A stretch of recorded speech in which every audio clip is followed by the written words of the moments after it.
Bonsoir mes frères et sœurs. Donc ce soir on est là pour vraiment préparer nos cœurs pour que le Seigneur puisse nous parler. Oui ou non? Hein? Pour qu'on puisse vraiment passer un moment avec la parole de Dieu. Que le Seigneur vraiment ce soir nous parle à chacun de nous, nous encourage de prendre ce chemin et d'aller jusqu'au bout. Qui est prêt d'aller jusqu'au bout avec le Seigneur? Hein? Donc je crois que ce soir, on va nous mettre debout et on va vraiment placer ce moment devant le Seigneur. Alléluia. Seigneur, nous te remercions pour ta grâce ce soir. Nous sommes là, Seigneur, rassemblés en ton nom. Nous savons que ton esprit est au milieu de nous. Et que ce soir, Seigneur, tu puisses réellement nous parler à chacun de nous.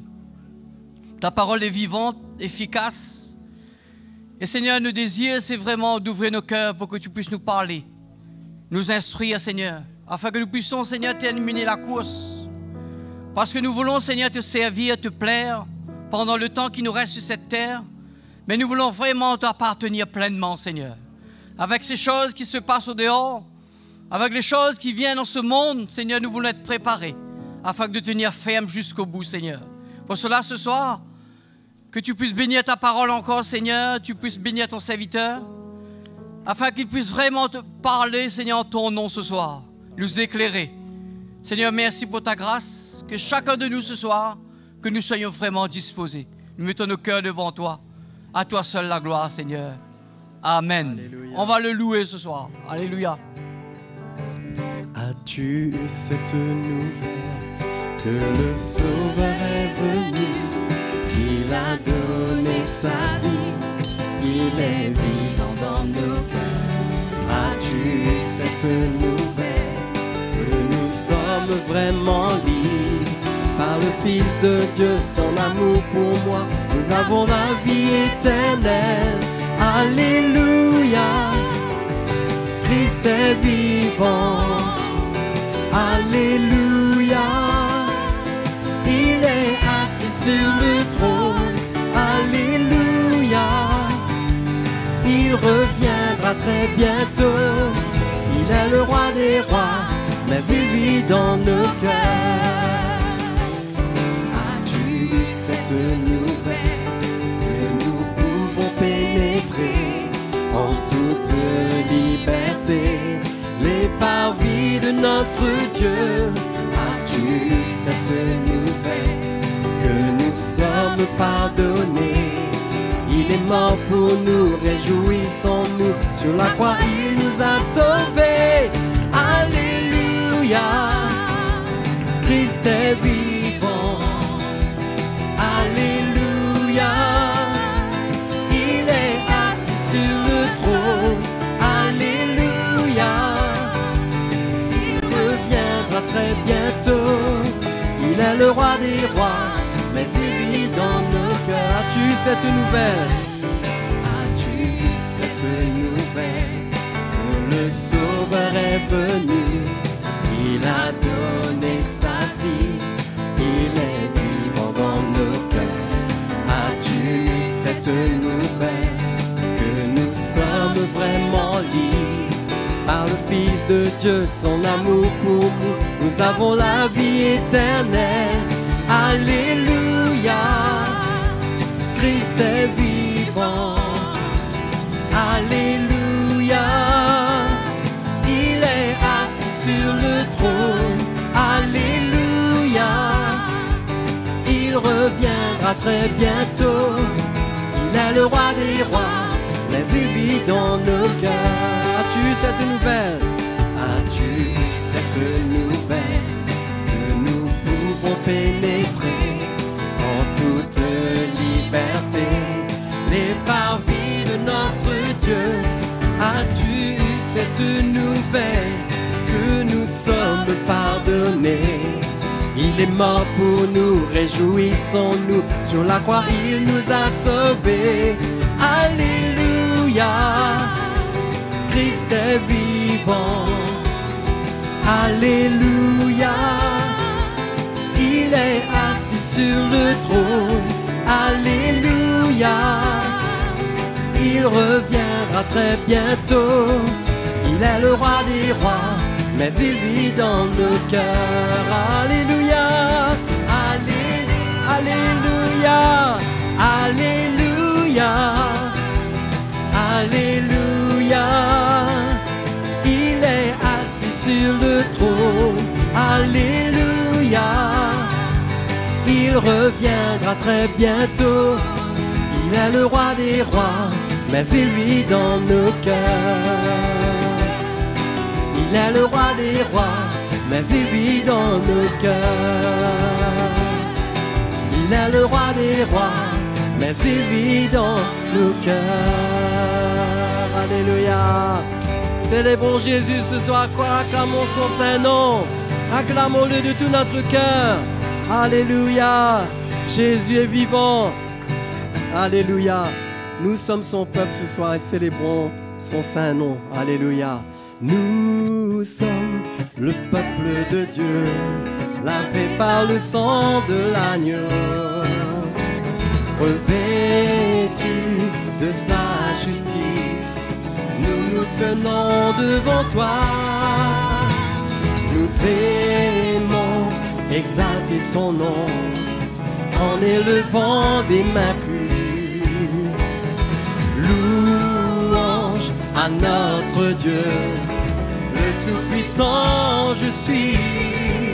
Réjouissons-nous dans la maison du Seigneur. Louons le Seigneur de notre salut. Qu'on le célèbre par des chants, des cris d'acclamation. Réjouissons-nous devant lui.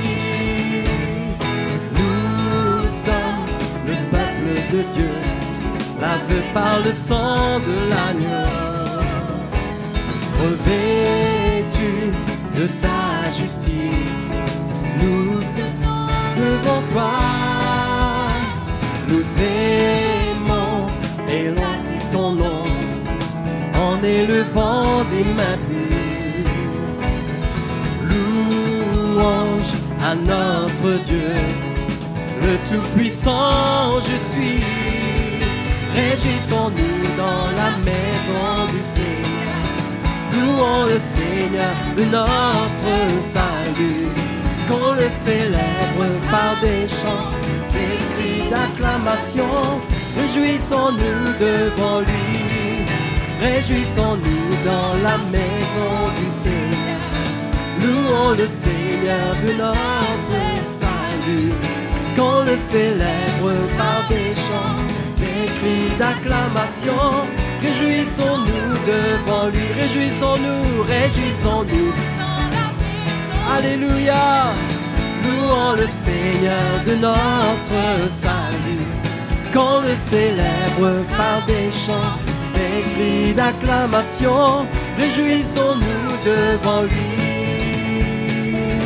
Réjouissons-nous devant lui. Réjouissons-nous devant lui. Alléluia. Alléluia, Jésus. Oui, Seigneur. Alléluia, nous te louons, Seigneur Dieu Tout-Puissant. Nous te louons, Jésus, parce que tu es grand, Seigneur. Notre Dieu est grand. Louez-le, notre Dieu est grand. Et tous verront combien Dieu est grand. La splendeur du grand roi. La splendeur du grand roi, revêtu de ta gloire. Réjouis toute la terre, réjouis toute la terre, enveloppée de lumière. Devant lui tout s'éclaire, tout est à découvert, tout est à découvert. Notre Dieu est grand, louez-le, notre Dieu est grand, et tous verront combien Dieu est grand, notre Dieu est grand, notre Dieu est grand, louez-le, notre Dieu est grand, et tous verront combien Dieu est grand, la splendeur du grand roi, la splendeur du grand roi, revêtu de sa gloire, réjouit toute la terre, enveloppé de lumière, devant lui tout s'éclaire. Alléluia, c'est vrai Seigneur, tout est à découvert, tout est à découvert. Notre Dieu est grand, louez-le, notre Dieu est grand, et tous verront oui, combien Dieu est grand, notre Dieu est grand, notre Dieu est grand, louez-le, notre Dieu est grand, et tous verront combien Dieu est grand. Le nom le plus élevé, chantons. Le nom le plus élevé, digne d'être loué. Nos cœurs verront combien Dieu est grand. Le nom le plus élevé, digne d'être loué. Nos cœurs verront combien Dieu est grand, de tout mon être, de tout mon être. Alors s'élève un chant, Dieu tout-puissant, que tu es grand, de tout mon être. Alors s'élève un chant, Dieu tout-puissant, que tu es grand, de tout mon être. Alors s'élève un chant, Dieu tout-puissant, que tu es grand, de tout mon être. Alors s'élève un chant, Dieu tout-puissant,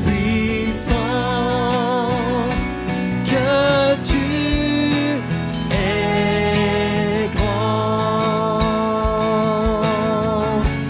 Dieu tout-puissant, que tu es grand. Alléluia, Dieu tout-puissant, que tu es grand. Alléluia, acclamons Jésus, acclamons notre Seigneur. Il est digne d'être loué, il est digne d'être adoré, d'être glorifié. Alléluia, Jésus, nous te louons, Seigneur. Oh Jésus, nous t'adorons, Seigneur. Alléluia, Seigneur, tu es digne d'être adoré, notre Dieu. Alléluia. Oh, alléluia. Alléluia, Seigneur. Nous t'adorons. Tu es notre Dieu, nous t'adorons.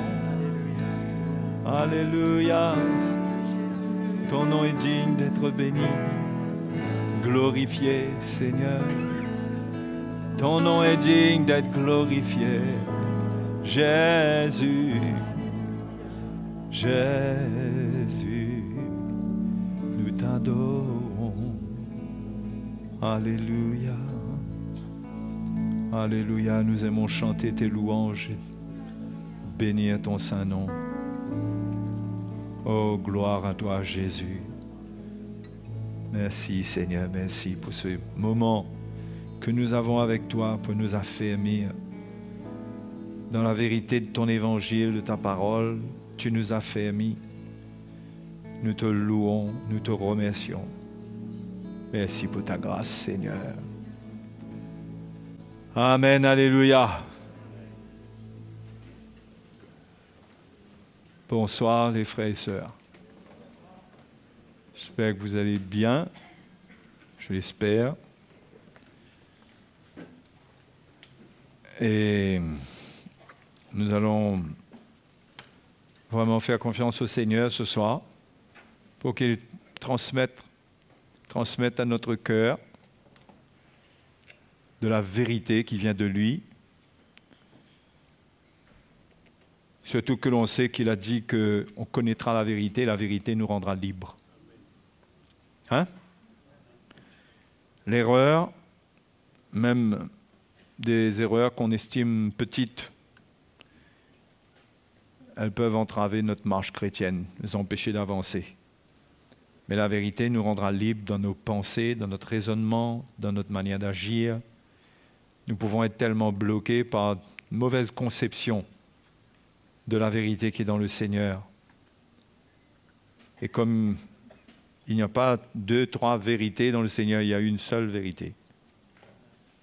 Et il ne faut pas se laisser tromper. Ce n'est pas parce qu'il y a plein de doctrines dans le monde et dans le monde chrétien que ça veut dire qu'il y a plein de vérités. Le Seigneur veut restaurer la vérité dans ces derniers temps. Il veut restaurer son Église et la construire avec sa parole, la puissance de sa parole. Et la parole qu'il utilise, c'est la parole de la vérité. Il ne récupère pas ce que les hommes disent, pensent de lui.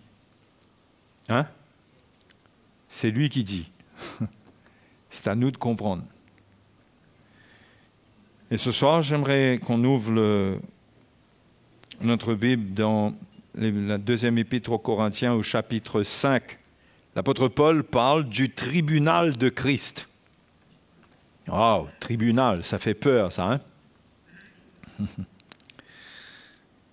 Le verset 10 dit « Car il nous faut tous comparaître devant le tribunal de Christ, afin que chacun reçoive selon le bien ou le mal qu'il aura fait, étant dans son corps. » Je vous rassure tout de suite que ce tribunal, ce n'est pas un tribunal pour condamner les enfants de Dieu.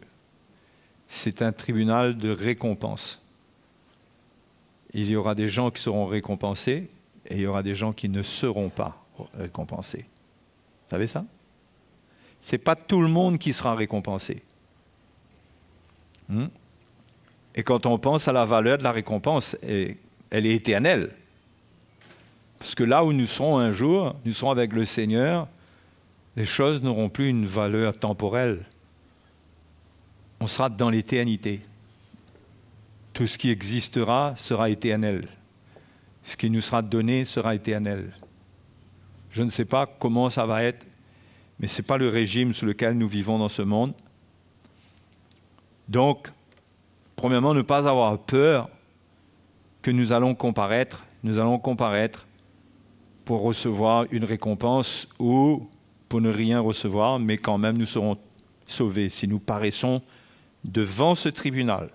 Ceux qui paraissent devant ce tribunal, ou qui comparaissent, mais comparaître, ça fait plus tribunal, le tribunal pour condamner, mais enfin, c'est pas grave.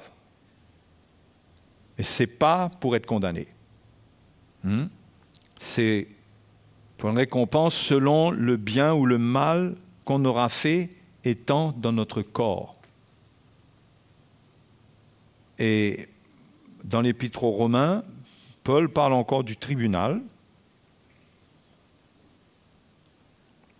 Romains chapitre 14, au verset 10. L'apôtre dit, « Mais toi, pourquoi juges-tu ton frère? Ou toi, pourquoi méprises-tu ton frère? Puisque nous comparaîtrons, voilà le mot, nous comparaîtrons tous devant le tribunal de Dieu. Car il est écrit, « Je suis vivant, dit le Seigneur, tout genou fléchira devant moi, et toute langue donnera gloire à Dieu. Ainsi, chacun de nous rendra compte à Dieu pour lui-même. » On comparaîtra devant le tribunal de Dieu, c'est-à-dire le tribunal de Christ qui est mentionné dans 2 Corinthiens chapitre 5, afin de rendre compte pour nous-mêmes. Et là, tout sera mis à la lumière. Tout. Rien ne pourra être caché. Il y a un endroit où Paul dit aux Corinthiens que lui, il n'a pas besoin d'être jugé par personne. Celui qui est le juge, c'est le Seigneur, qui mettra en lumière les desseins des cœurs. Ce que Dieu va mettre à la lumière, c'est les desseins des cœurs. Où ça se trouve, ça? Attendez, je vais vous donner. Ce serait intéressant de lire cela.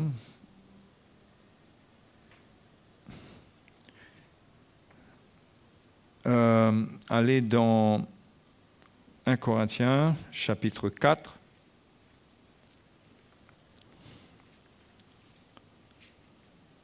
Verset 5.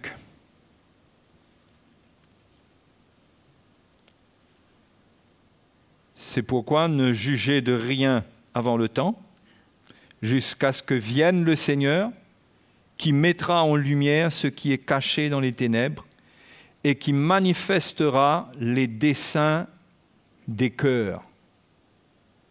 Donc, on voit bien que ce qui se passe dans le cœur est important, plus que ce qui est vu par les autres.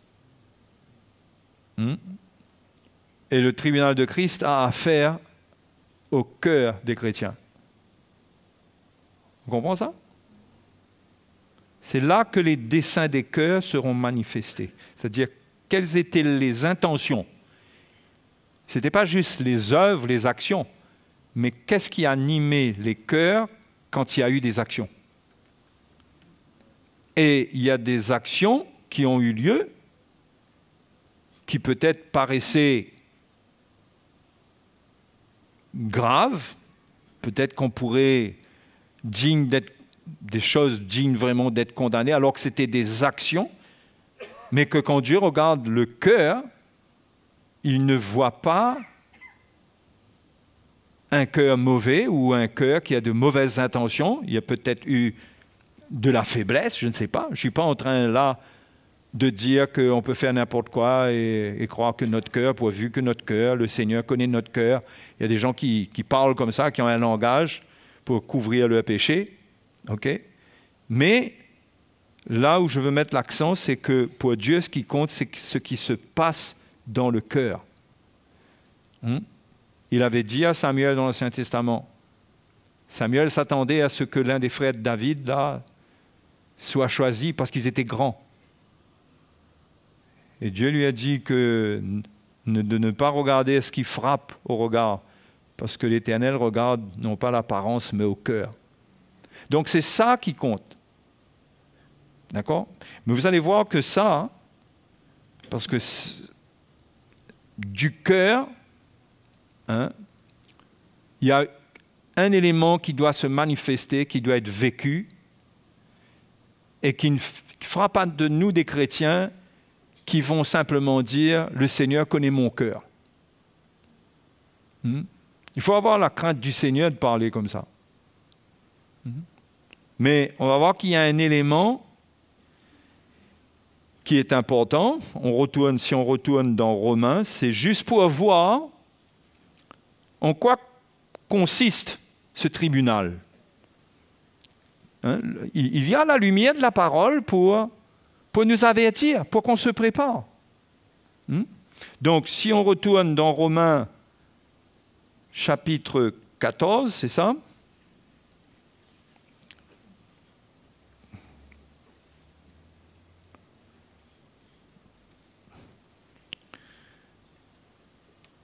Suite à ce que Paul dit concernant le tribunal de Dieu, au verset 13, il dit « Ne nous jugeons donc plus les uns les autres, mais pensez plutôt à ne rien faire qui soit pour votre frère une pierre d'achoppement ou une occasion de chute. » Il ne faut pas oublier que c'est suite à ce qu'il vient de dire concernant le tribunal de Dieu qu'il parle de ces choses-là.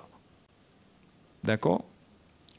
Je sais et je suis persuadé par le Seigneur Jésus que rien n'est impur en soi et qu'une chose n'est impure que pour celui qui la croit impure. Il y a quand même des limites à cela, parce qu'il y a des choses qui sont vraiment impures. Qu'on ne peut pas dire, moi je ne trouve pas que c'est impur, alors que la parole de Dieu déclare bien ces choses-là impures. Mais là, ici, il parle de nourriture, il parle de certaines choses en particulier. Hein? Parce qu'il y avait des débats entre les Juifs et les païens de l'Église. Parce que les Juifs, ils étaient beaucoup plus attachés à leur loi, qu'il y a des choses, il y a de la nourriture qui est impure, il y a de la nourriture qui est pure. Et pour les païens, ils ne faisaient pas de différence, eux, ils mangeaient tout. Donc Paul vient mettre un peu l'ordre là-dedans pour dire que je suis persuadé que rien n'est impur en soi et qu'une chose n'est impure que pour celui qui la croit impure. Et le verset 15 dit quelque chose de très intéressant. Regardez. « Mais si pour un aliment ton frère est attristé, tu ne marches plus selon l'amour. Ne cause pas par ton aliment la perte de celui pour lequel Christ est mort. Si pour un aliment ton frère est attristé, tu ne marches plus selon l'amour. » Et ça, c'est la mesure du jugement de Dieu. C'est qu'est-ce qu'on a fait et qu'est-ce qu'on fait de l'amour. Comment est-ce qu'on marche? Est-ce qu'on marche selon l'amour? Ou bien on marche comme sur l'Ancien Testament? On est simplement en train de regarder qu'est-ce qu'on a le droit de faire, qu'est-ce qu'on n'a pas le droit de faire, qu'est-ce qu'on a le droit de manger, qu'est-ce qu'on n'a pas le droit de manger. Au fait, la marche selon l'amour, ça transcende tous ces petits principes-là. Ça va au-delà. Hein? Le mal se fait à un autre niveau que la qualité de ce qu'on mange. Mais par ce que l'on fait, est-ce que dans ce qu'on est en train de faire là, est-ce qu'on est en train de marcher selon l'amour?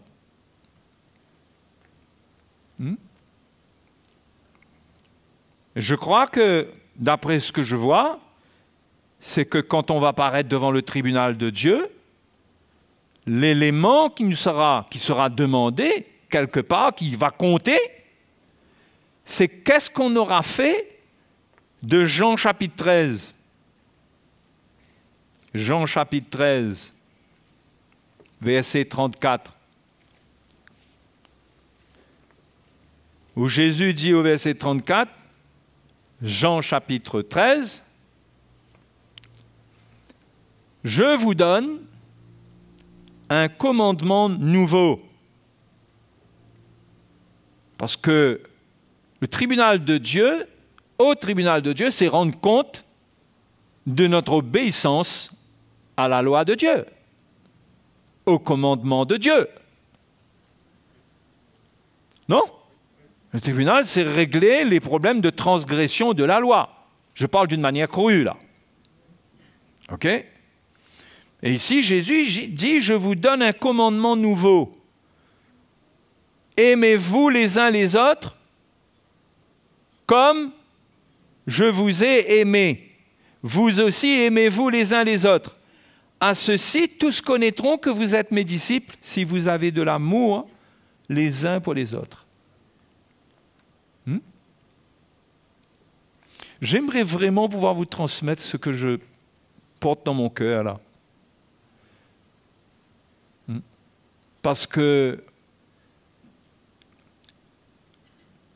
les comptes qui seront demandés, c'est qu'est-ce qu'on a fait de ce commandement? Parce que c'est le commandement nouveau qui établit la loi de Christ. La loi de Christ, c'est la loi établie par le commandement de Christ.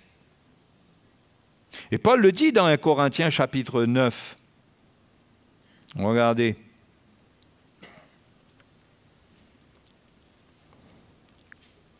Verset 20. Avec les Juifs, 1 Corinthiens 9, verset 20. Avec les Juifs, j'ai été comme Juif, afin de gagner les Juifs. Avec ceux qui sont sous la loi, comme sous la loi. Quoique je ne sois pas même moi-même sous la loi, afin de gagner ceux qui sont sous la loi. Avec ceux qui sont sans loi, comme sans loi. Quoique je ne sois point sans la loi de Dieu, étant sous la loi de Christ. Paul était sous la loi de Christ. Qu'est-ce qui établit la loi de Christ? C'est le commandement de Christ.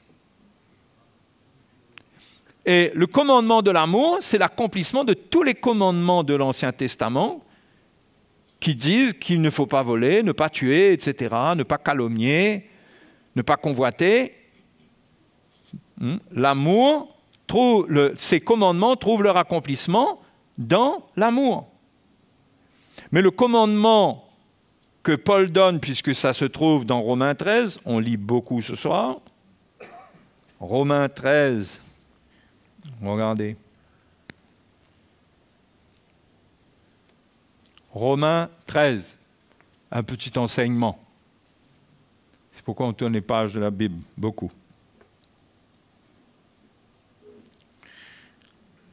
Romains 13, verset 8. Ne devez rien à personne, si ce n'est de vous aimer les uns les autres, car celui qui a aimé les autres, celui qui aime les autres, a accompli la loi.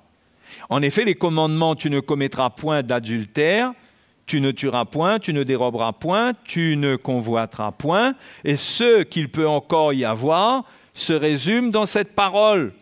Tu aimeras ton prochain comme toi-même. L'amour ne fait point de mal au prochain, l'amour est donc l'accomplissement de la loi.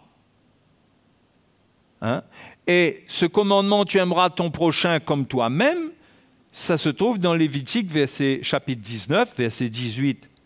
C'est un commandement qui a été donné dans l'Ancien Testament. Donc, aimer selon ce commandement, tu aimeras ton prochain comme toi-même, ça accomplit la loi des commandements de l'Ancien Testament. Mais la loi de Christ s'accomplit par ce que Christ a dit. Et Christ n'a pas dit ça, lui. Dans ce qu'on a lu tout à l'heure dans Jean chapitre 13, verset 35. Est-ce qu'il a dit, voilà le commandement, tu aimeras ton prochain comme toi-même? Ça n'aurait pas été un commandement nouveau. Le commandement nouveau, c'est aimez-vous les uns les autres comme je vous ai aimé. Finalement, le commandement, tu aimeras ton prochain comme toi-même, ça s'adresse à tout le monde. Ça devrait être la vie de tous les êtres humains. Les Juifs en ont eu la lumière dans Lévitique 19, mais ça s'adresse à tout le monde. Mais le commandement que Jésus donne s'adresse à l'Église, aux chrétiens. D'accord? C'est la loi de Christ. Tu aimeras ton prochain comme toi-même, ça accomplit la loi de Dieu. qui a été révélé sous l'Ancien Testament.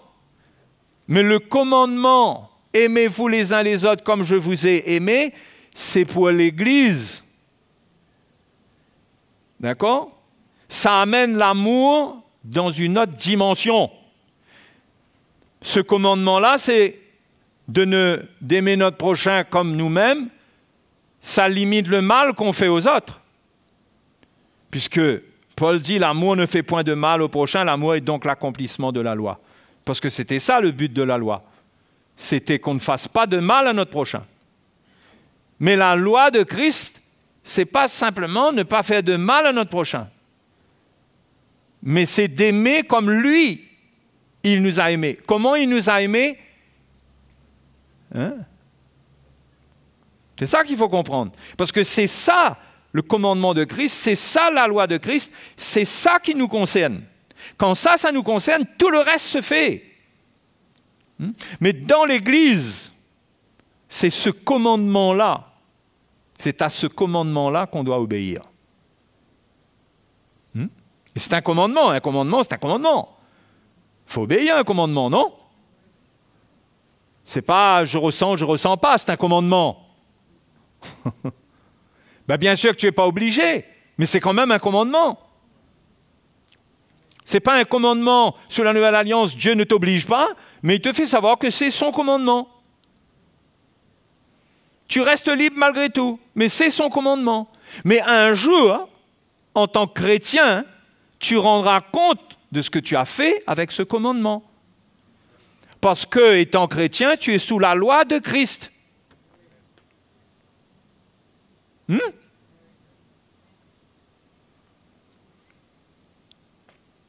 Est-ce que vous comprenez? Est-ce qu'il y a de la comprenure? J'invente le mot. En quoi consiste cet amour lorsque Jésus dit « Comme je vous ai aimé ». Eh bien, vous savez, il y en a un qui sait nous en parler, c'est l'apôtre Jean. Épître de Jean, chapitre 4, verset 7.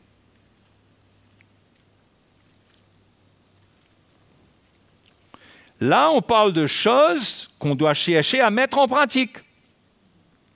Pas comme une loi qui est sur nous, mais on doit comprendre que Dieu veut nous rendre libres pour qu'on arrive à vivre ça. On est responsable du commandement qui nous a été donné.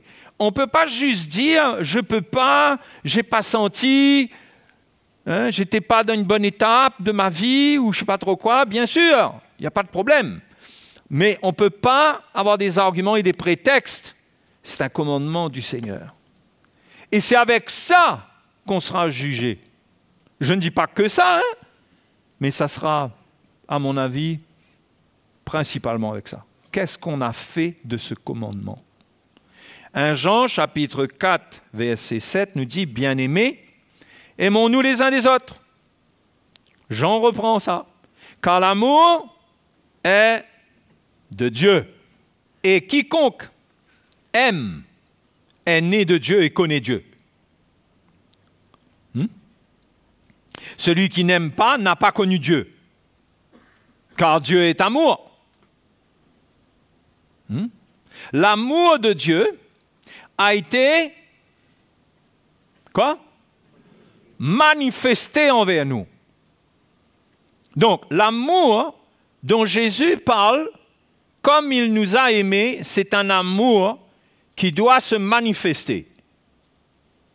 Le modèle de cet amour, ça se manifeste. C'est pas « mon frère, je t'aime » seulement. Ça doit se manifester. C'est ce que le Seigneur cherche. C'est le modèle de son amour. L'amour de Dieu a été manifesté envers nous. Comment ça a été manifesté? En ce que Dieu a envoyé son Fils unique dans le monde, afin que nous vivions par lui. Et cet amour consiste non point en ce que nous avons aimé Dieu, mais en ce qu'il nous a aimés et a envoyé son Fils comme victime expiatoire pour nos péchés. Bien-aimés, si Dieu nous a ainsi aimés, nous devons nous aussi nous aimer les uns les autres. Hein? Là, on voit le modèle de la pratique du commandement du Seigneur Jésus. C'est le même commandement, aimons-nous les uns les autres. C'est un amour qui se manifeste. Comment? Ce n'est pas des paroles. Dieu a eu un temps pour parler, il a fait des promesses, il a accompli sa promesse, il a envoyé son amour, c'est le don de son Fils pour nous. Son amour donne, se manifeste en donnant. Il dit, mais cet amour consiste non point en ce que nous avons aimé Dieu, mais en ce qu'il nous a aimés et envoyé son Fils. Lui, il nous a aimés. Donc, l'amour de Dieu, son modèle, c'est que nous devons aimer. Ce n'est pas que les autres doivent nous aimer en premier. Oh! Mais nous devons aimer, même si on ne nous aime pas. Parce qu'il y a des gens qui n'aiment pas Dieu, mais Jésus est mort pour eux. La Bible dit que Jésus est une victime expiatoire pour le péché du monde entier. Jésus est mort pour tous les hommes, s'attendant à ce qu'ils se repentent, sachant bien sûr qu'ils ne vont pas tous se repentir. Mais le don de Jésus, le don de Dieu par Jésus-Christ, c'est un amour manifesté pour tous. C'est lui qui a aimé. C'est le modèle de l'amour. Nous devons aimer. Nous ne devons pas attendre qu'on nous aime. Nous ne devons pas attendre qu'on nous aime. Si on nous aime, gloire à Dieu, c'est bon d'être aimé. C'est mieux que d'être haï.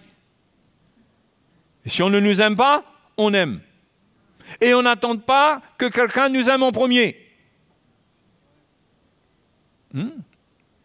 Que quelqu'un nous donne de l'amour. Mais nous aimons en premier. Parce que Dieu nous a aimés en premier. Est-ce que c'est clair? Et un chrétien qui vit en quête d'amour, en attente d'amour, il se trompe. Il n'accomplira pas la loi de Christ. Parce qu'il demande quelque chose qu'il est appelé, lui, à donner. Il fait fonctionner l'amour à l'envers. Donc ça ne marche pas. Et ça produit quoi? Ça produit des frustrations. On ne m'aime pas. Si on m'aimait ceci, si on m'aimait cela. Et on fait de l'amour quelque chose qui est un dû envers nous, qui nous est dû. Non, le commandement, c'est qu'on doit aimer. Comme le Seigneur nous aime, il nous a aimés le premier. Nous aussi, il est notre modèle. Amen. Et c'est comme ça que nous nous aimons les uns les autres. Parce que si tous nous manifestons cet amour, nous n'allons pas mettre d'attente sur les uns et sur les autres.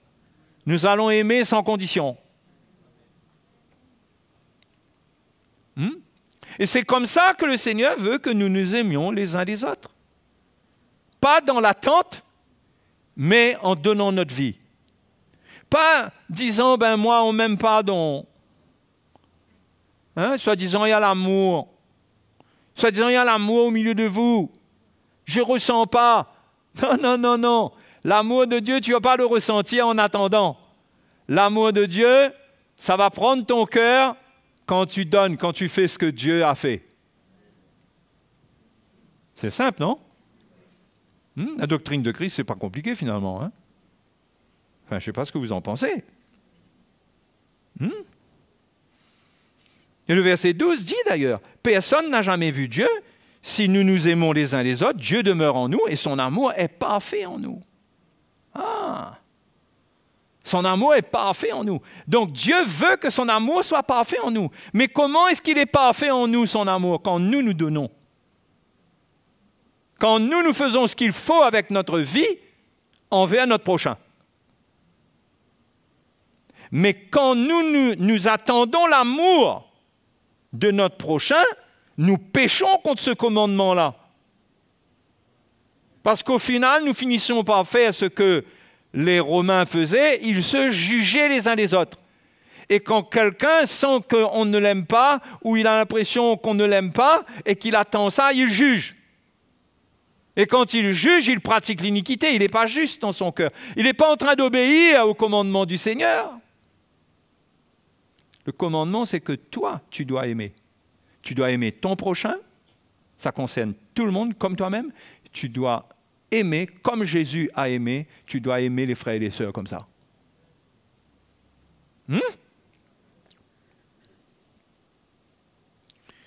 Nous connaissons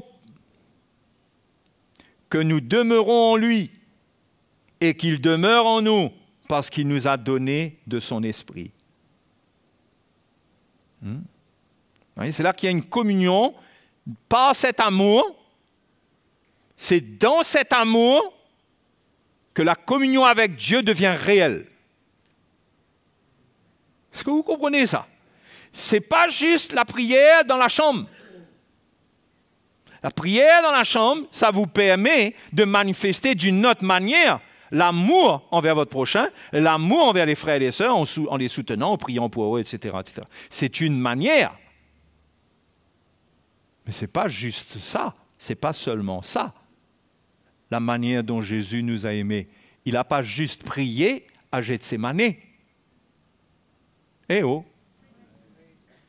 Il est arrivé à Gethsémane, il a dit sa prière au Père Céleste, et il est retourné en ville.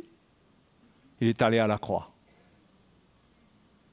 À la croix, qu'est-ce qu'il a fait? Il a donné sa vie. Ça, c'est l'amour chrétien. Ouais. Et le chrétien qui ne vit pas ça, il perd l'assurance à un certain moment, il perd les repères, il ne sait plus. Est-ce que Dieu l'aime? Est-ce que Dieu est en moi? Est-ce que je demeure en Dieu? Est-ce que Dieu demeure en moi? Il n'a pas cette assurance parce qu'il a perdu cette communion-là par l'amour qu'il doit manifester envers l'Église, envers les frères et les sœurs. Quand il est dans la manifestation de cet amour par le don de sa vie, comme Jésus a fait don de sa vie, il est dans une communion avec le Seigneur. Et l'amour de Dieu remplit son cœur. Alléluia. Et c'est la différence entre un chrétien et un religieux. Oui. Un religieux, il attend de Dieu. Il attend que Dieu lui donne ceci, lui donne cela. Il attend que les autres fassent ceci, fassent cela. Mais celui qui comprend la vie chrétienne, il prend sa croix pour donner sa vie. Et quand il le fait pour son prochain, pour les frères et les sœurs, pour l'Église, pour le royaume de Dieu, il accomplit la loi de Christ. Et là, il est en communion avec Christ. Il expérimente la communion des souffrances de Jésus. Paul parle de cette communion dans Philippiens chapitre 3. Paul voulait expérimenter cela. Le cher apôtre Paul, heureusement qu'il y a eu un apôtre comme lui. Dieu, il connaît qui choisir. Il ne s'est pas trompé. Philippiens chapitre 3, où Paul parle de cette communion aux souffrances de Christ. Chapitre 3, verset 10. Ainsi, je connaîtrai Christ et la puissance de sa résurrection et la communion de ses souffrances en devenant conforme à lui dans sa mort pour parvenir, si je puis, à la résurrection d'entre les morts. La communion de ses souffrances. Quand on prend notre croix pour donner notre vie pour Dieu, pour son royaume, pour les frères et les sœurs, pour l'Église, c'est ça l'amour que Christ a transporté. Et regardez ce que Jésus dit dans Jean chapitre 15.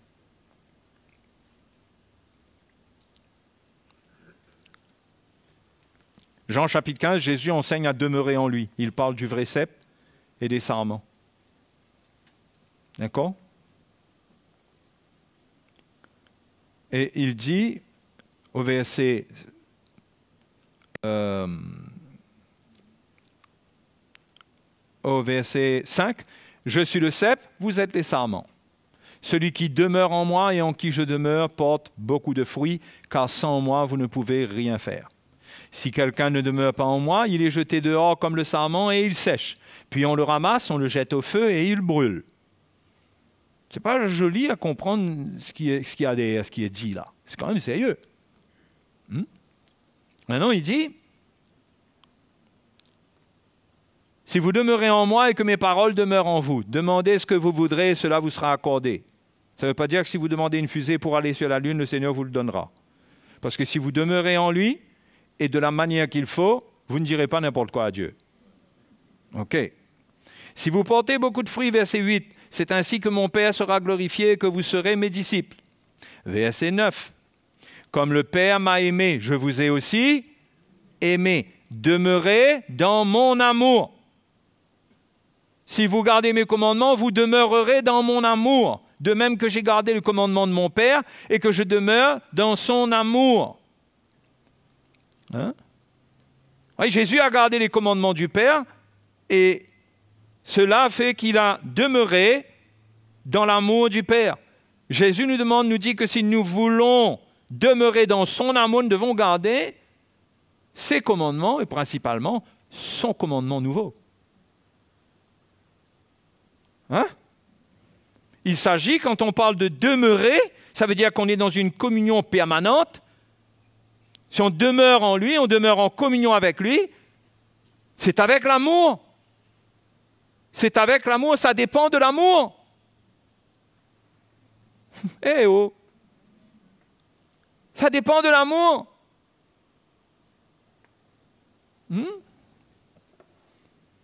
Comme le Père m'a aimé, je vous ai aussi aimé. Demeurez dans mon amour. Si vous gardez mes commandements, vous demeurerez dans mon amour. Il s'agit de demeurer dans l'amour du Seigneur. Et l'amour du Seigneur, on retourne dans l'épître de Jean.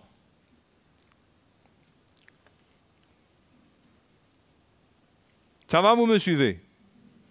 J'ai l'impression que vous me suivez. Je me trompe? Non, je ne me trompe pas. Chapitre 3, verset 16. Nous avons connu l'amour en ce qu'il a donné sa vie pour nous. Hein? Donc, la question concernant l'amour, c'est ça, c'est est-ce que nous donnons notre vie?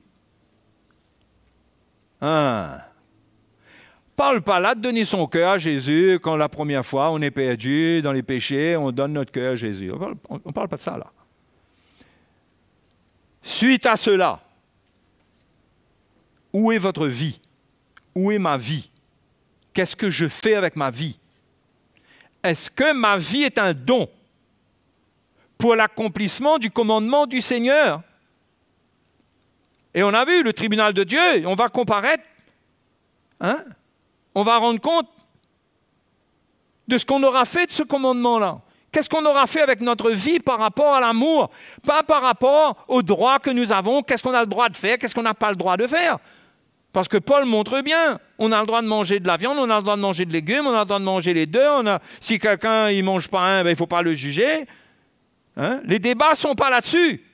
C'est quelle motivation dans notre cœur? Est-ce qu'on marche selon l'amour? Et il dit, si manger de la viande, c'est une occasion de chute pour quelqu'un, ben je ne devrais pas manger de la viande.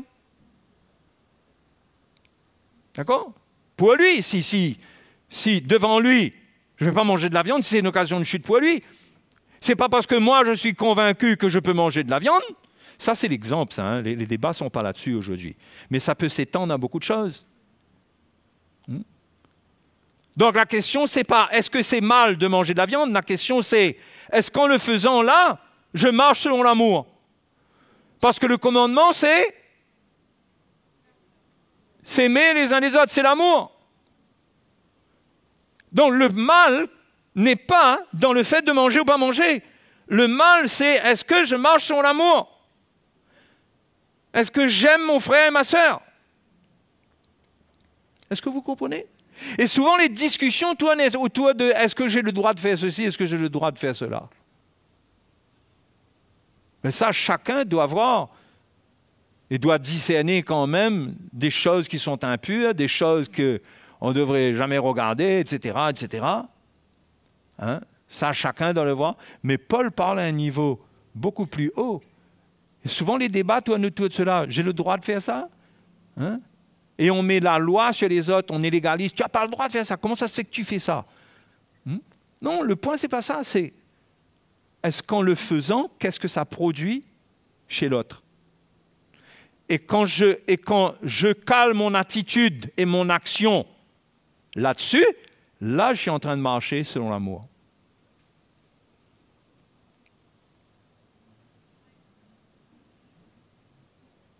Là, on dirait que j'ai perdu 7 ans, là.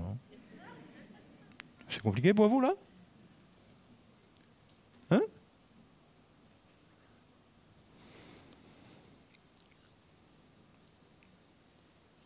C'est pourquoi la vie chrétienne, c'est être libre des lois.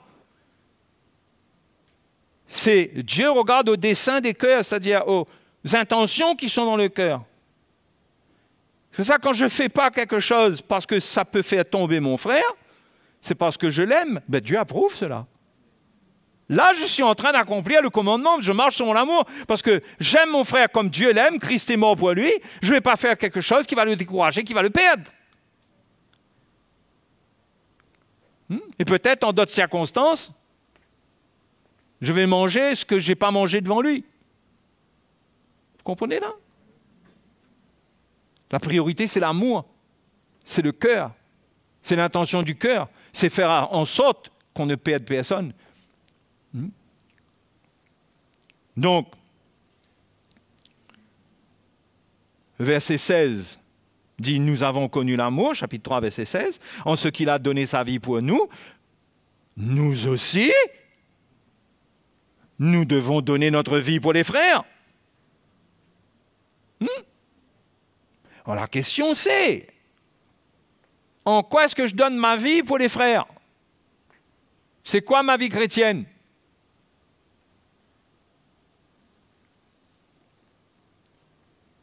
Est-ce que je vis pour moi? Est-ce que je veux de Dieu pour moi? Je veux les bénédictions de Dieu, je veux le bien-être de Dieu. Je viens aux réunions, allons dire, pour être bien, pour avoir un bon message ou un bon moment dans la louange, l'adoration, pour être rafraîchi. Est-ce que c'est ça la vie chrétienne? Est-ce que c'est ça le commandement de Dieu? Le commandement de Jésus? Non, le commandement du Seigneur, c'est que comme il a donné sa vie, moi aussi, puisque Jésus a dit « Aimez-vous les uns les autres comme je vous ai aimé ». Il a donné sa vie, moi aussi. Je donne ma vie. Ça fait toute la différence, mes frères et sœurs. Toute la différence. Et un chrétien qui ne donne pas sa vie pour ses frères, pour le royaume de Dieu, qui ne donne pas sa vie, c'est-à-dire quand il donne sa vie, là, c'est sa vie. Oui. C'est ça lui coûte. C'est comme Jésus, le don de sa vie, ça lui a coûté? Est-ce que ça a coûté ou ça n'a pas coûté au Seigneur? Mais c'est ça la vie chrétienne. C'est donner notre vie. Verset 17. Si quelqu'un possède les biens du monde et que voyant son frère dans le besoin, il lui ferme ses entrailles, comment l'amour de Dieu demeure-t-il en lui? Ça ne veut pas dire que si quelqu'un, il a 1000 € sur un compte, il voit quelqu'un qui est dans le manquement, tout d'un coup, il se sent obligé d'aller prendre de l'argent sur le compte pour donner à cette personne-là. Ça ne veut pas dire ça. Parce que la vie chrétienne se vit par l'Esprit. Mais si l'Esprit de Dieu te met à cœur ou te montre et que tu ressens d'une manière spéciale, que ça c'est la volonté de Dieu, que tu fasses quelque chose. Mais quand Dieu te montre, tu fermes tes entrailles. D'accord? On comprend là? Ce n'est pas l'obligation d'aller faire des choses, ça. Parce que là encore, il y a des gens qui comprennent mal. Pas nous, hein? Nous on comprend bien, nous. Mais il y a des gens qui comprennent mal. Ils disent, on a l'amour, il y a l'amour, il y a l'amour, mais lui, regarde là, il pourrait bien m'aider, mais il ne m'aide pas. Mais si Dieu ne le met pas à cœur de t'aimer de cette manière-là, tu n'as rien à réclamer. Tu lui dois une chose, c'est de l'aimer. Et tu ne peux pas attendre qu'il t'aime comme toi tu aimerais qu'il t'aime pour l'aimer. Et tu ne peux pas non plus l'aimer pour qu'il t'aime à la manière que tu aimerais qu'il t'aime. Comprends là? Parce que Dieu regarde au cœur, Dieu connaît la malice dans le cœur. Il sait ce qui anime le cœur d'un croyant, d'un enfant de Dieu, il sait. Et au jour de Dieu, devant le tribunal de Dieu, ça sera révélé, il n'y aura pas de récompense dedans. Il n'y aura pas de condamnation, hein, mais il n'y aura pas de récompense. Ça ne sert à rien d'être là-dedans. Hein? Il dit, mais si, voyant ton frère dans le besoin, eh bien, tu lui fermes tes entrailles. Comment l'amour de Dieu va demeurer en toi? Vous voyez, comment l'amour de Dieu va-t-il demeurer? Si tu fermes tes entrailles. Pourquoi? Parce que quand Dieu te met à cœur quelque chose de faire du bien, et que ça devrait être ton aspiration, puisqu'on a lu tout à l'heure que l'amour est de Dieu, celui qui aime, il est né de Dieu. Donc celui qui est né de Dieu, il est en contact avec l'amour de Dieu. Il y a bien quelque chose qui se passe dans son cœur par rapport à son prochain, par rapport aux autres, par rapport à ses frères et sœurs. Il doit bien y avoir quelque chose. S'il n'y a rien qui se passe, ça veut dire qu'il ne connaît pas Dieu. Parce que Dieu est amour. Hein? Si Dieu est amour, tu es en contact avec Dieu, ben l'amour de Dieu doit se retrouver dans ton cœur si tu dis que tu es en communion avec lui. Je te donne un autre exemple. Allons dire, si on avait dit, Dieu est eau. Eau, de l'eau. C'est un exemple que je donne. Si vous êtes en communion avec l'eau, vous devriez être mouillé, non? Non? Non? Ah, vous êtes en communion avec l'eau, mais vous êtes sec. Si Dieu est amour, il doit y avoir de l'amour de Dieu en vous, mais attention, quand Dieu te montre des choses, quand il y a l'occasion de faire des choses avec l'amour, si tu fermes tes entrailles, l'amour de Dieu ne demeure pas en toi. Ah, c'est ça qu'il dit ici. Comment l'amour de Dieu va-t-il demeurer en toi? Et c'est comme ça qu'il y a des chrétiens qui deviennent secs, qu'ils ont baptisé du Saint-Esprit depuis 20 ans, mais qui sont secs. Parce que quand on n'a pas l'amour de Dieu en nous, on est sec, on n'a rien. Vous comprenez? C'est une mauvaise persévérance que de persévérer sans obéir à ce commandement du Seigneur. L'amour de Dieu, c'est donner sa vie. Hein? C'est donner sa vie. C'est renoncer à nous-mêmes, hein, pour ne pas être une occasion de chute pour les autres. Et c'est donner sa vie. C'est prendre sur nous-mêmes pour soutenir, pour aider, pour faire du bien. C'est ça l'amour de Dieu. C'est ça le commandement. Comme je vous ai aimé, j'ai donné ma vie pour vous. Je vous ai lavé les pieds. Ça, c'est une chose. Hein? Ça aussi. OK? Il s'est humilié devant les disciples. Il leur a lavé les pieds. C'est tellement incroyable que Pierre a dit « Non, Seigneur ». Et quand Jésus lui a dit « Si tu ne veux pas, tu n'auras aucune part avec moi », il a dit « Seigneur, tout, la tête, tout ». Vite fait, il a rectifié le tir. Et je crois que nous devrions rectifier le tir, nous aussi.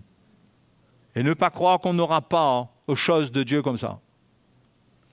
Si on veut que l'amour de Dieu nous rafraîchisse dans notre adoration, quand on adore le Seigneur, l'amour de Dieu devrait assez régulièrement, pour parler à un niveau, à mon niveau, à notre niveau humain, quand je dis régulièrement, hein, mais on devrait avoir un contact avec l'amour de Dieu quand on vient adorer le Seigneur.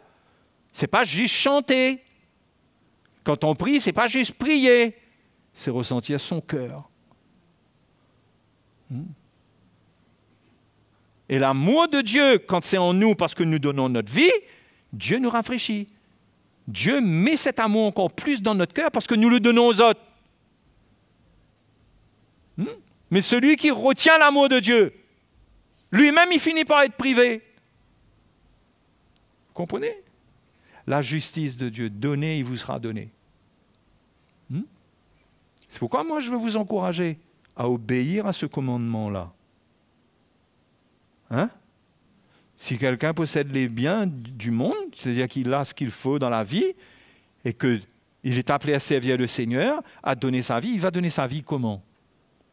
Ben, sa vie, c'est tout ce qui représente ce qu'il a, ce qu'il est. Ça ne veut pas dire qu'il est appelé là, à prendre tout, à donner tout d'un coup. Non, mais tout est là. Il est ouvert. Et Dieu n'est pas là, et personne n'est là pour mettre une pression, pour prendre quoi que ce soit. Non, non, non, non. C'est l'Esprit de Dieu qui inspire. Mais celui qui veut avoir l'amour de Dieu en lui, il vaut mieux qu'il obéisse. Alléluia. Hein? Et je termine dans Éphésiens chapitre 3. C'est la fin de mon message. Je pourrais ne pas vous le dire, si vous voulez finir tout de suite. Il y en a qui diront, non frère, dis-nous s'il te plaît. Je ne crois pas qu'il y en aura qui disent, ah, le temps est fini.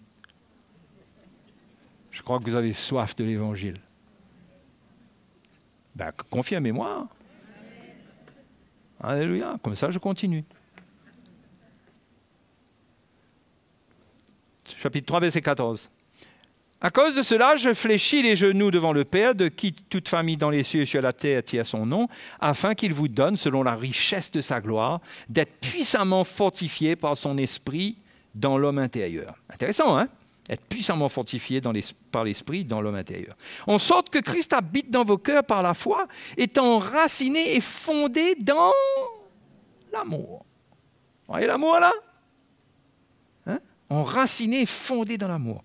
Que vous puissiez comprendre avec tous les saints quelle est la largeur, la longueur, la profondeur et la hauteur, et connaître l'amour de Christ. Hein? L'amour de Christ, c'est fait pour remplir tout dans toutes les dimensions. L'amour de Christ qui surpasse toute connaissance, en sorte que vous soyez remplis jusqu'à toute la plénitude de Dieu. C'est par l'amour que la plénitude de Dieu gagne notre cœur. Est-ce que vous avez compris là? En sorte que vous soyez remplis jusqu'à toute la plénitude de Dieu. Quand quelqu'un prend le chemin d'un amour qui donne sa vie, il entre dans le chemin de la plénitude. Il rentre dans un chemin où il sera de plus en plus rempli de l'amour de Dieu. De plus en plus. Il va goûter à cela parce qu'il donne, il sème, il moissonne, et il rentre dans une plénitude. Et il est fortifié dans son homme intérieur par la gloire de Dieu. L'amour demeure en lui parce qu'il demeure dans cet amour. Verset 20, « Oh, à celui qui peut faire, par la puissance qui agit en nous, infiniment au-delà de tout ce que nous demandons ou pensons, à lui soit la gloire dans l'Église et en Jésus-Christ dans toutes les générations, au siècle des siècles. Amen. » Qu'est-ce qu'il peut faire? Qu'est-ce qu'il peut faire, le Seigneur, là? C'est quoi ça? C'est une œuvre en nous pour que nous soyons fondés, enracinés dans l'amour. Le but, c'est l'amour. Le but, c'est pas connaître un tas d'histoires, connaître que la Bible dit sur les dinosaures, sur la création, sur un tas d'histoires, sur qu'est-ce que le grec dit là, qu'est-ce que l'hébreu dit là. Ben oui, tout ça, ça fait partie, mais en vue de la marche selon l'amour. S'il n'y a pas ça, Paul dit que tout ce qu'on dit, on est une cymbale qui retentit, des reins qui résonnent. Le but, c'est l'amour. Donc, mes frères et sœurs, préparez-vous à donner votre vie et donner votre vie dans toutes les occasions. Galates chapitre... oui, parce que j'ai dit ça, mais c'est quand même moi le pilote ici. Hein. Après, ceux qui veulent quitter le bateau, ils peuvent, hein. Il n'y a pas de problème. Ah oui. Galates chapitre 6. Galates chapitre 6. Ah.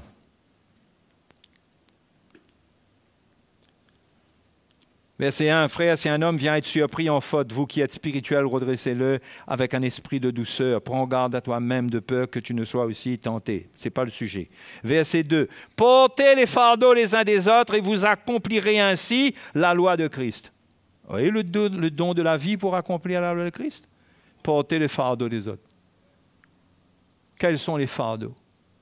Est-ce qu'on ne peut pas prier pour quelqu'un, avoir à cœur de soutenir quelqu'un dans son combat? Mettre même un jour de jeûne ou 2 jours selon notre capacité de jeûne et de se dire, sans aller sonner de la trompette, ça c'est pour la gloire de Dieu, c'est mon amour. On porte les fardeaux. OK?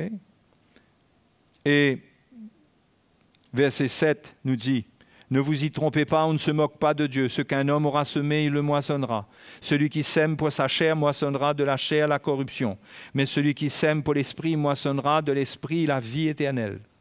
2 moissons. Un c'est la chair, l'autre c'est la corruption, l'autre c'est la vie.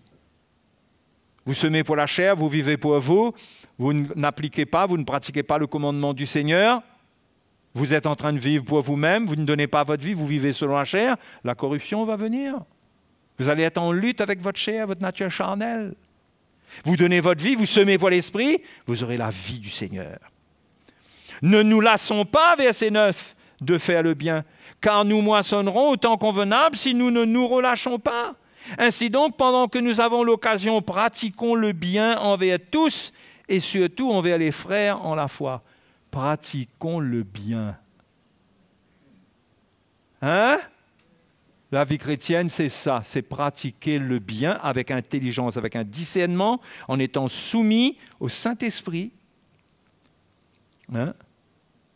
En étant sensible au cœur de Dieu et en répondant aux besoins prioritaires, en étant là pour soutenir. Ça entretient l'amour de Dieu dans le cœur d'un chrétien. Et un truc que j'ai oublié de vous dire, vraiment si vous terminez, vous ne me croirez peut-être pas. Mais si on retourne dans Romains,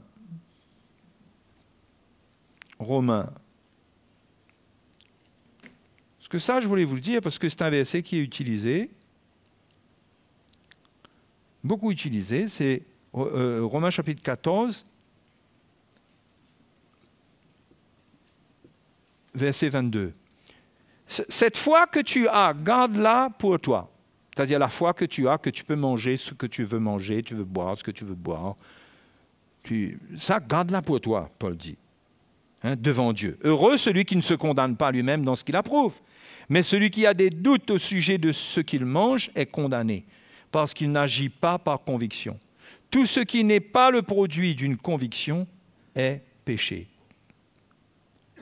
Il faut agir par conviction. Mais je crois que la conviction, ici, ce n'est pas seulement, bien sûr, dans le contexte, quand on regarde, il parle de ce qu'on peut manger, de ce qu'on ne peut pas manger, mais la conviction, c'est surtout, est-ce qu'en le faisant là, est-ce que je marche dans l'amour? La conviction, ce n'est pas, moi je suis convaincu que ça, il n'y a pas de problème avec ça, je peux faire. Je crois que le doute peut venir ponctuellement, parce que dans la circonstance, ce n'est pas bienvenu et ce n'est pas bon. Si je le fais, je commets un péché. Un péché contre le frère, qui peut tomber. Comprenez? Le doute, ce n'est pas avec la qualité de ce que je suis en train de manger. C'est, est-ce que c'est le bon moment là?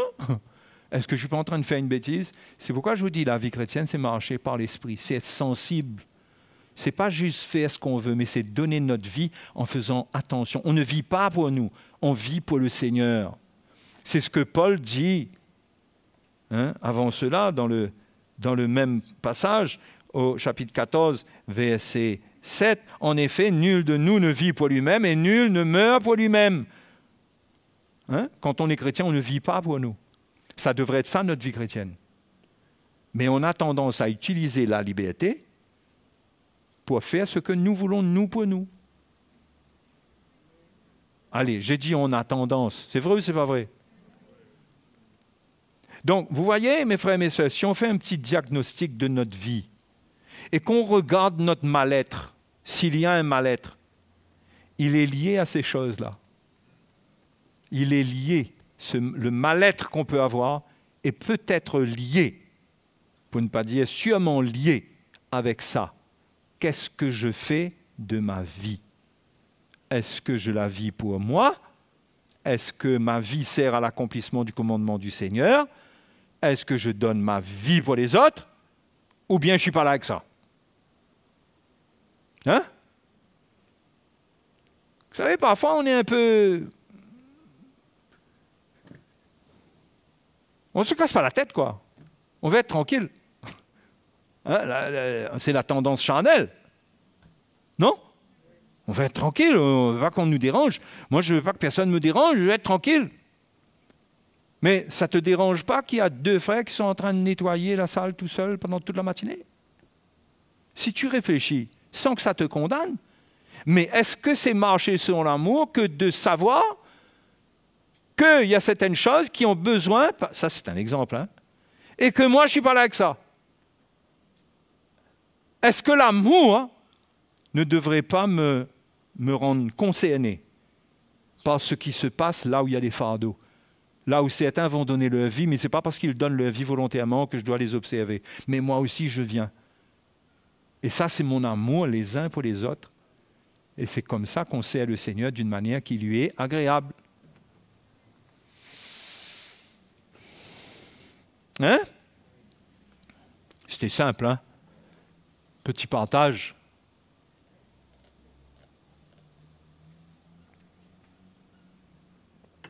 Vous voulez être bien? Arrêtez d'attendre. Arrêtez d'attendre. Arrêtez d'attendre. Donnez votre vie. Criez au Seigneur. Dites au Seigneur, je veux te servir. Seigneur, qu'est-ce que je peux faire? Seigneur, montre-moi. Montre-moi. Et souvent, ce n'est pas difficile de savoir. Hein? Il suffit d'être dans le programme de l'Église. Et il y a des choses qu'on entend, il y a des choses qu'on voit, il y a des choses... Mais quand on n'est pas... Vous savez ce qui est triste, c'est que lorsqu'on n'est pas donné, hein, on entend ce qu'il ne faut pas entendre des autres. Vous avez remarqué ça? Hein? Vous n'avez pas remarqué ça, vous? Mais nous, on remarque ça, nous. Quand quelqu'un, sa vie n'est pas donnée, il entend tout ce qu'il ne faut pas entendre. Mais quand sa vie est donnée, il entend ce qu'il faut entendre. Parce que quand il est donné avec ceux qui donnent leur vie sincèrement, il entend ce qu'il doit entendre pour servir Dieu. Quand il ne donne pas sa vie et qu'il ne marche pas selon le commandement du Seigneur, il finit par entendre beaucoup de choses pour critiquer. C'est la vérité. Et je vous encourage, dans ces derniers temps-là, cherchons l'amour. L'amour, c'est la perfection. C'est l'amour qui va nous faire entrer dans la sanctification, qui va faire que Dieu va nous émonder, que le Seigneur va nous libérer de beaucoup de choses. Cherchons cela.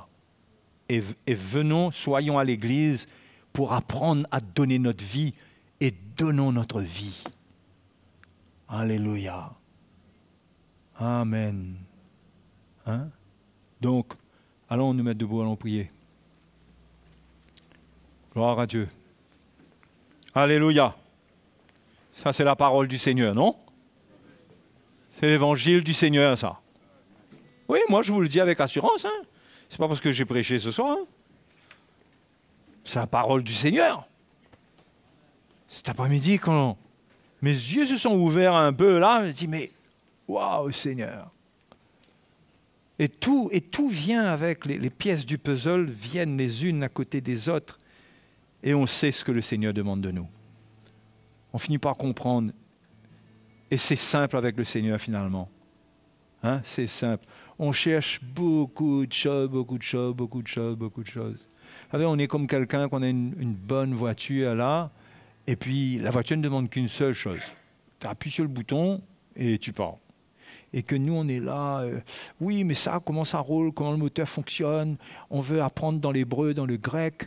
On veut connaître sous le moteur qu'est-ce qu'il y a dans les roues, qu'est-ce qu'il y a, et au cas où ceci, cela, qu'est-ce qu'il... Non, frère, rentre, conduis. C'est simple à conduire. Bon. Et pour que tu aies de l'assurance dans ta voiture, ben, il y en a qui vont t'enseigner qu'est-ce qu'il y a dedans. Tu vas découvrir. Mais tu n'as pas besoin de tout connaître pour conduire. Rentre dedans. Un bouton pour démarrer, un bouton pour la clim. Parti. Un pied sur l'accélérateur, parti. Tu n'as pas besoin de comprendre pourquoi l'accélérateur, quand on appuie dessus, la voiture part. Et c'est quoi? Qu'est-ce qu'il y a? Ouais, mais on ne sait jamais. Hein? Qu'est-ce qu'il y a dedans? Ouais, mais qui me dit? Fais confiance au Seigneur. Sois simple. Sers le Seigneur. Fais du bien. Fais du bien. Mets-toi à la disposition du royaume de Dieu pour faire du bien. Alléluia. Ah, merci Seigneur. Merci de nous tourner vers la simplicité de ton évangile, Seigneur. La simplicité de ton amour. Seigneur, un amour grand manifesté dans la souffrance de la croix, mais qui a établi et qui nous a donné un évangile simple. Nous voulons te remercier parce que tu nous éclaires et tu nous montres le chemin. Tu nous montres comment entrer dans la maturité. Tu nous montres ce que c'est que d'être spirituel. Tu nous montres comment te servir. Et tu nous éclaires aussi, Seigneur, sur notre état. Parce que beaucoup de frères et sœurs se sentent au ralenti, se sentent tiédir, perdent un peu leur repère, trouvent qu'il y a de la routine, ne sont plus satisfaits de leur marche, de leur vie chrétienne, ont perdu leur premier amour. Seigneur, un contact, une obéissance a été perdue par rapport à cet amour. Et je prie que tes enfants ce soir comprennent, qu'ils comprennent comment est simple cette vie chrétienne pour transporter en nous le bonheur d'être chrétien. Que chacun comprenne comment donner sa vie, comment se livrer, comment accepter de souffrir comme tu as souffert pour nous, d'aimer avec les mêmes souffrances, d'être dans la communion de tes souffrances. Que cela soit vrai en nous, en chacun de nous. Car un jour, nous voulons venir devant toi, sachant que tu vas nous juger sur nos œuvres et sur les œuvres de l'amour. Seigneur, que ta main soit sur ton Église pour nous rendre libres chacun de nous. Merci Seigneur, merci de nous éclairer, de continuer à nous éclairer et de faire déborder cet amour par le Saint-Esprit de nos cœurs.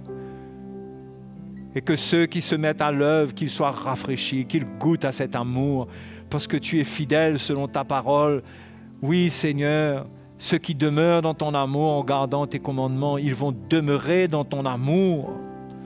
Ils vont goûter à ton amour. Ils ne seront pas secs. Ils ne seront pas privés de ta grâce. Ils ressentiront ta main sur leur vie. Seigneur, encourage ceux qui donnent leur vie et amène à la repentance ceux qui éloignent leur cœur de ce chemin. Oui, ceux qui veulent apprendre, tellement apprendre, comme Paul nous dit, qu'ils n'arrivent jamais à la connaissance de la vérité. Mais Seigneur, cette connaissance, elle est là, elle est à la croix, elle est dans la manière de donner notre vie, la manière que tu as donné ta vie, que cela devienne un modèle pour les frères et les sœurs, pour moi, pour nous tous, que nous puissions de plus en plus nous donner dans ce chemin, afin que ton amour nous tienne, que nous puissions être rassasiés, que nous puissions parvenir à ta plénitude, à la plénitude de Dieu dans nos cœurs. Seigneur, merci pour ta grâce. Merci de te révéler aux frères et sœurs. Alléluia, merci Seigneur. Que le nom de Jésus soit béni ce soir. Oh, alléluia. Oh, levons les mains vers le Seigneur ce soir. Louons le Seigneur, remercions-le. Repentons-nous s'il y a besoin de se repentir. Si nous avons tiédi, si notre cœur s'est gâté, repentons-nous. Retrouvons le chemin de son amour. Ne nous disqualifions pas. Rapprochons-nous de lui. Sa parole, non seulement elle nous avertit, mais sa parole nous montre. Dieu veut montrer sa grâce, il veut montrer que c'est comme ça qu'on aura ce qu'il a pour nous. C'est pas autrement. Obéissons, mes frères et sœurs. Venons devant lui ce soir. Alléluia. Oh, merci Seigneur. Merci Jésus. Alléluia. Oh, gloire.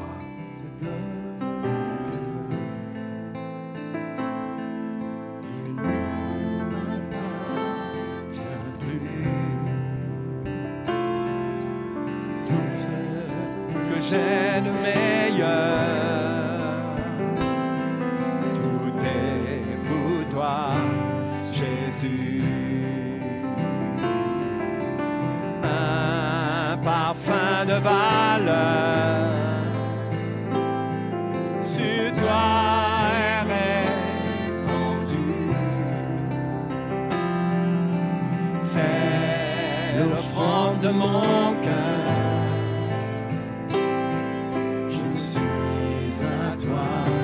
Jésus, prends mon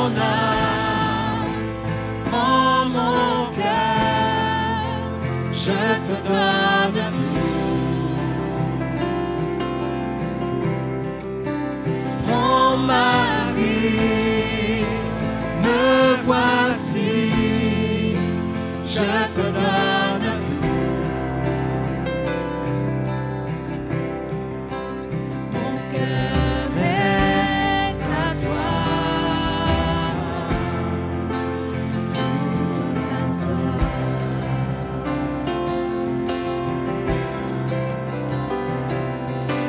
Je te donne mon cœur, il ne m'appartient plus. Ce que j'ai de meilleur,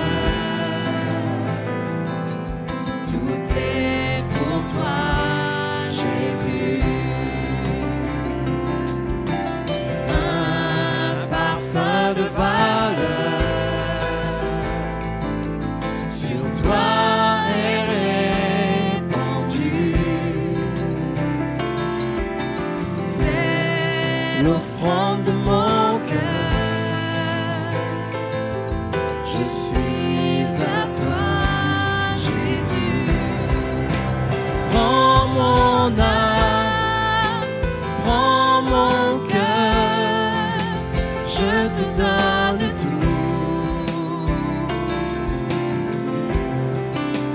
Prends ma vie, me voici, je te donne tout.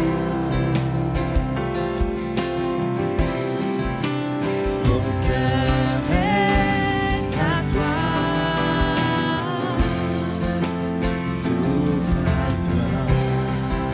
Prends mon âme, Seigneur, prends mon âme, prends mon cœur, je te donne tout.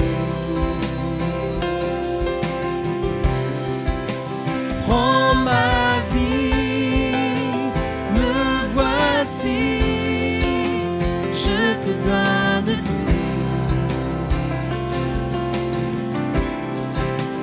Mon cœur est à toi, tout est à toi.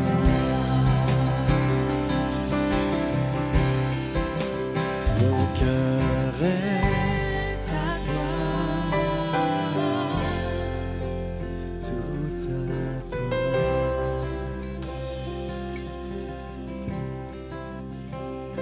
Dans la gloire de Jésus.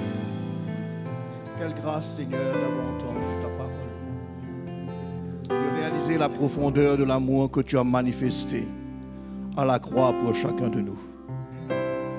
Et en nous aimant, Seigneur, tu es venu, tu as pris ce chemin où tu as souffert pour nous faire connaître ton amour et pour nous emmener à aimer comme toi tu nous as aimés.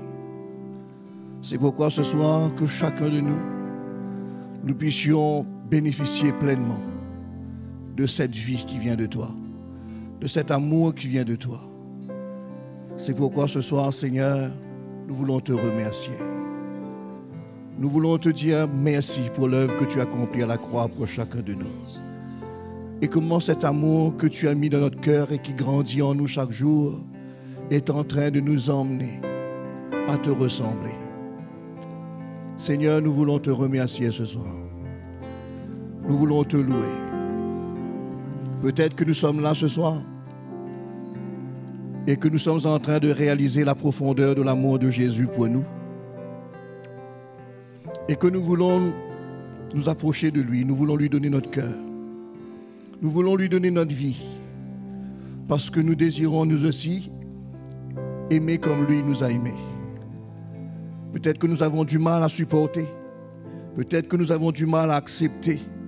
Peut-être que nous avons du mal à pardonner.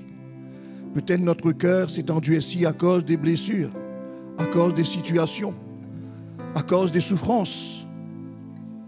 Mais le Seigneur peut déverser dans notre cœur ce soir son amour. Il peut déverser dans notre cœur sa puissance pour nous permettre de pardonner et de relâcher. Que nous soyons dans cette salle ce soir ou que nous soyons dans notre maison, si l'Esprit de Dieu nous a interpellés et que nous réalisons que nous avons besoin de l'amour de Jésus, il suffit tout simplement ce soir de nous approcher de lui. Il suffit tout simplement ce soir de lui dire, Seigneur, j'ai besoin de toi.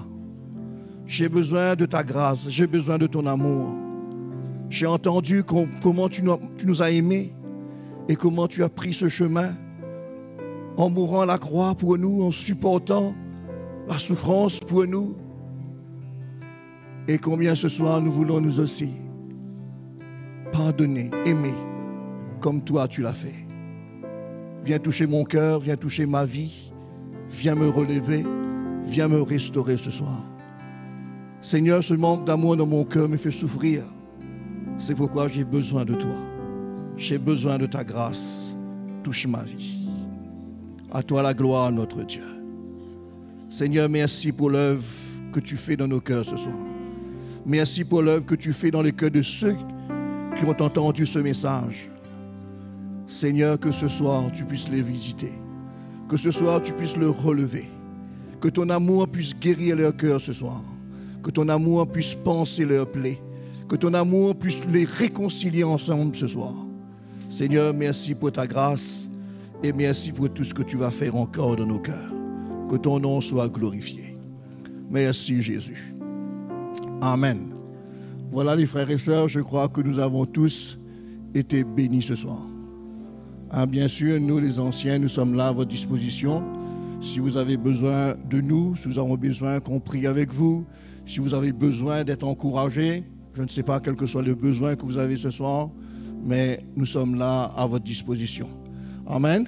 Et bien sûr, tous ceux qui nous ont regardés sur YouTube, eh bien, nous sommes là aussi à votre disposition. Vous pouvez nous envoyer des petits messages, vous pouvez nous écrire, mais l'Église, le peuple de Dieu est là pour vous écouter et pour répondre à tous vos besoins.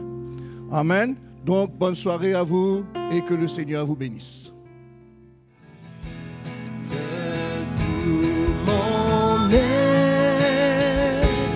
Alors s'élève un chant. Dieu